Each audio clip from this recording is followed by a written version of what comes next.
Group 3 की इस video में आप लोगों का स्वागत है। आइए हम आगे कंटिन्यू करते हैं। इसके बाद नेक्स्ट है properties of abelian group. Abelian group पहले आपको बताया जा चुका है कि ग्रुप की 4 प्रॉपर्टी के साथ अगर उसमें एक अलग से प्रॉपर्टी है कम्यूटेटिव का, तो ऐसा ग्रुप अबेलियन कहलाता है। ठीक है, अबेलियन ग्रुप बहुत ही इम्पॉर्टेंट होते हैं कंपटीशन के लिए, चूँकि जो है अबेलियन ग्रुप के पास बहुत सारी एक्स्ट्रा प्रॉपर्टीज़ होती हैं और ये ज़्यादा फैमिलियर होता है मैथमेटिक्स में, इसलिए इसको अलग से पढ़ना और इसके बारे में अच्छे से जानना ज़रूरी होता है। आइए देखिए, पहला प्रॉपर्टी क्या है।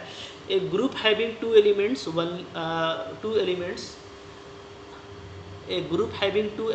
Only is abelian.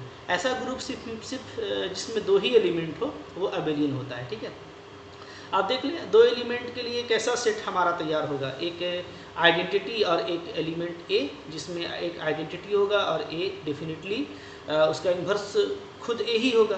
क्योंकि आइडेंटिटी का इन्वर्स आइडेंटिटी होता है, तो हर एलिमेंट का इन्वर्स होना चाहिए, तो ए इन्वर्स के लिए ए ही होना चाहिए। तो आप देखो ए इन्वर्स इक्वल टू ए, और फिर अगर आप दोनों तरफ इसको लिखें तो इसका मतलब ये हो जाएगा a e equal to e a equal to a. इसी का मतलब ये होता है ओके, ए जो है उसकी इन्वर्स ए है, ए इन्वर्स इक्वल टू ए। ये कहाँ से आ गया हमारा, इसलिए आ गया कि हमारे पास एक आइडेंटिटी एलिमेंट ई है जिसको हम इस तरीके से लिख सकते हैं। ठीक है, तो ये डेफिनेटली क्या बतला रहा है कि कम्यूटेटिव है। चूँकि सिर्फ 2 ही एलिमेंट है ई और ए, तो क्या हो जाएगा, ये अबेलियन हो जाएगा। Okay, next, so that group in which every element is it's on inverse. Okay, so that A group in which every element is it's on inverse is abelian. बोल रहा है ऐसा ग्रुप जिसमें ऐसा एलिमेंट हो जिसका इन्वर्स खुद वही एलिमेंट हो, तो वो हमेशा अबेलियन ग्रुप होते हैं। ओके, देखिए ये सब प्रूफ से ज़्यादा इंपॉर्टेंट है रिजल्ट। ये सब रिजल्ट अगर आपको याद रहेगा तो आपको एग्ज़ाम में एलिमिनेट करना, डिस्कार्ड करना आपके लिए इजी हो जाता है। तो ज़्यादा इंपॉर्टेंट है ये कंपटीशन के व्यू से। और प्रूफ मैंने इसलिए लिख दिया है कि कभी कभार बीएससी एग्ज़ाम में पूछे जाते हैं। ठीक है, तो अब आप देख लीजिए, सपोज करते हैं हमारे पास कि कोई भी 2 एलिमेंट ए और बी है ग्रुप में। ठीक है, तो चूंकि उसका इन्वर्स खुद वही है, तो a inverse equal to A, B inverse equal to b. ऐसे केस में अगर आप जो है 2 एलिमेंट लेते हैं मल्टीपल, चूँकि ए और बी दोनों एलिमेंट है तो क्लोज्ड होगा, ए बी भी जी का एलिमेंट होगा। तो अब ए बी का इन्वर्स भी खुद ए बी ही होगा।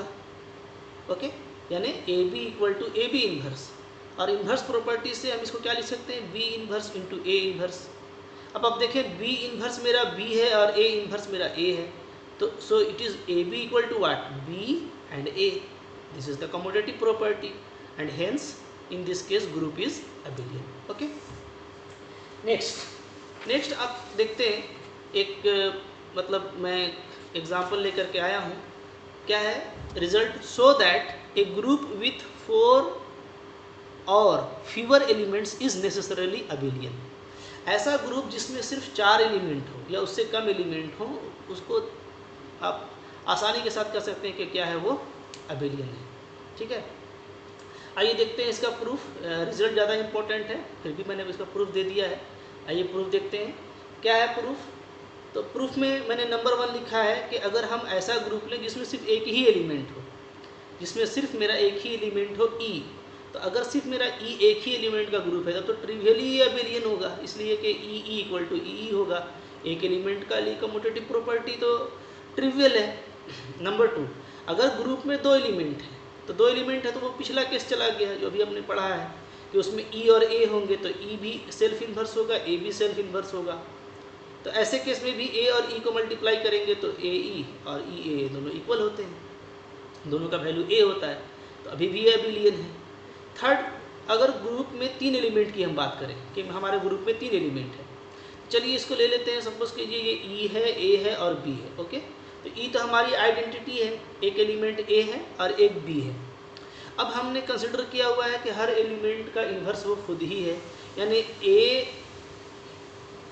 का इन्वर्स ए है और बी का इन्वर्स बी है। ठीक है, ओके, तो 3 एलिमेंट लेने के बाद 2 बातें हो सकती हैं। चूँकि अभी हमने जो प्रॉपर्टी लिया है वो ये कि अगर सिर्फ 4 एलिमेंट है या उससे कम एलिमेंट है तो वो बस अबेलियन होगा। तो 3 एलिमेंट लेने पर 2 बातें हो सकती हैं, या कि जो आइडेंटिटी के अलावा जो एलिमेंट है वो इटसेल्फ इन्वर्स हो, या तो ए का इन्वर्स बी हो। अगर इटसेल्फ इन्वर्स होता है तब तो वो पिछले थ्योरम से अबेलियन हो जाएगा, और अगर इटसेल्फ इन्वर्स नहीं है, अगर ए का इन्वर्स बी है और बी का इन्वर्स ए है, यानी ए इक्वल टू अगर बी इन्वर्स है, तब यहाँ से ए बी की वैल्यू क्या आ जाती है, आप देखिए ई आ जाएगी। इसी तरीके से बी ए का वैल्यू भी निकालेंगे तो क्या आ जाएगा, ई ही आएगा। ओके, तो इस केस में भी ए बी और बी ए बराबर आ रहा है, तो इस केस में भी ये जो 3 एलिमेंट का सेट है वो अबेलियन हो गया। अब आइए देखते हैं 4 एलिमेंट के लिए ग्रुप विथ 4 एलिमेंट्स। चलिए इसमें सपोज कर लेते हैं 4 एलिमेंट इसके पास ई ए बी और सी है। ओके, तो अब हम देखते हैं कि इसमें भी जो केसेस बनेंगे वो ऐसा होगा कि एक तो ये हो सकता है कि जो ए बी सी है आइडेंटिटी के अलावा वो इटसेल्फ इन्वर्स हो।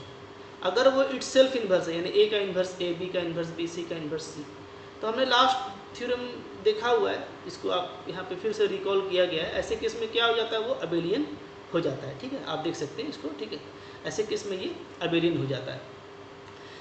इसके बाद इसमें जो केस 2 है उसको अगर हम देखें कि वो मैंने वही केस दिखलाया है जिसमें सारे एलिमेंट आपस में एक दूसरे के इन्वर्स, सभी एलिमेंट इटसेल्फ इन्वर्स है, तो उसमें वो कंपोजिशन टेबल भी होल्ड कर जाता है। ठीक है, तो ये ग्रुप भी फॉर्म करता है, तो ग्रुप भी फॉर्म कर रहा है और हर एलिमेंट खुद का इन्वर्स है, तो वो अबेलियन फॉर्म करेगा, यानी कम्यूटेटिव लॉ को होल्ड करेगा। तो वो मैंने दिखलाया हुआ है। तो ये आप देख सकते हो। केस टू जो है वो आप देखिए कि अगर ए इन्वर्स मेरा ए है और बी इन्वर्स मेरा सी है, ठीक है, यानी एक एलिमेंट खुद का इन्वर्स है और एक का इन्वर्स दूसरा है। क्योंकि हमने 4 एलिमेंट लिया हुआ है ई ए बी सी, तो इसमें ई का तो इन्वर्स ई ही होता है, ए का इन्वर्स भी हमने ए ले लिया और बी का इन्वर्स हमने सी ले लिया। तो अब इस केस में क्या होगा, तो अब इस केस में आप देखिए, तो इस केस में भी आप कंपोजिशन टेबल बनाएंगे तो आप क्लोज्ड पाएंगे। ठीक है, हाँ, लेकिन आपको ध्यान ये देना होगा कंपोजिशन टेबल में, ऊपर भी आप देख लीजिएगा, मैं यहाँ पे समझा देता हूँ कि ऐसे कंपोजिशन टेबल में ध्यान क्या देना होता है कि जैसे आप ई को ई से मल्टीप्लाई किए तो ई का आइडेंटिटी ई ही है, तो उसका प्रोडक्ट ई होगा। ए को आप ए से मल्टीप्लाई करेंगे तो प्रोडक्ट ई आएगा चूँकि आइडेंटिटी। लेकिन जब आप बी को सी से मल्टीप्लाई करेंगे तब आपके लिए प्रोडक्ट ई आएगा। ठीक है, बी सी। ओके, लेकिन अगर आप बी को बी से मल्टीप्लाई करते हैं तो हमको पता नहीं है कि बी को बी से मल्टीप्लाई करने से क्या होगा। हाँ, लेकिन जो भी होगा, चूँकि ये ग्रुप है तो एलिमेंट कुछ इसी का ही होगा, तो आइडेंटिटी तो नहीं हो सकता, इसलिए कि बी का इन्वर्स नहीं है। ओके, सी नहीं हो सकता चूँकि बी का इन्वर्स सी है, तो इसलिए बी को जब बी से मल्टीप्लाई करेंगे तो वैल्यू क्या आएगा, ए। ये आप ध्यान दीजिएगा। ठीक है, जब बी को बी से मल्टीप्लाई करेंगे तो वैल्यू क्या आएगा, ए। तो कंपोजिशन टेबल हमारा इस तरीके से बनेगा, क्योंकि इसमें यहाँ पे रिजल्ट आते हैं और रिजल्ट में आपको यहाँ पे ध्यान देना है कि किनको किससे मल्टीप्लाई करने पर क्या आएगा। तो बी को बी से मल्टीप्लाई करने पर ए आएगा। ओके, चूँकि सी नहीं आ सकता चूँकि सी इसका इन्वर्स है, ई नहीं आ सकता क्योंकि ई आइडेंटिटी है और बी का इन्वर्स नहीं है, इसलिए ए आएगा। ओके, इस तरीके से कंपोजिशन टेबल हम लोग देखेंगे तो यहाँ से ये ग्रुप बनता हुआ नज़र आता है। और बी का इन्वर्स सी लिया है हमने, तो बी सी की वैल्यू और सी बी की वैल्यू ये दोनों बराबर आ जाएगी, तो ये अबेलियन फॉर्म करता है। क्लियर है? ठीक है, तो आप इसको अच्छे से देख लें फ्रेंड्स, ये प्रूफ है। प्रूफ उतना ज़्यादा इम्पोर्टेंट नहीं है, रिजल्ट इसका ज़्यादा इम्पोर्टेंट है, लेकिन एग्ज़ाम्स में आते हैं बीएससी के एग्ज़ाम्स में, तो आप इसको समझे। कोई दिक्कत हो तो कमेंट्स करें आप। ओके, उसको जब भी टाइम होगा मैं देख दूंगा। वीडियो को शेयर कीजिए, लाइक कीजिए, सब्सक्राइब कीजिए और कंटिन्यू मेरे साथ पढ़ते जाइए। ठीक है, और अपने और अपनों का ध्यान रखिए। Thank you very much.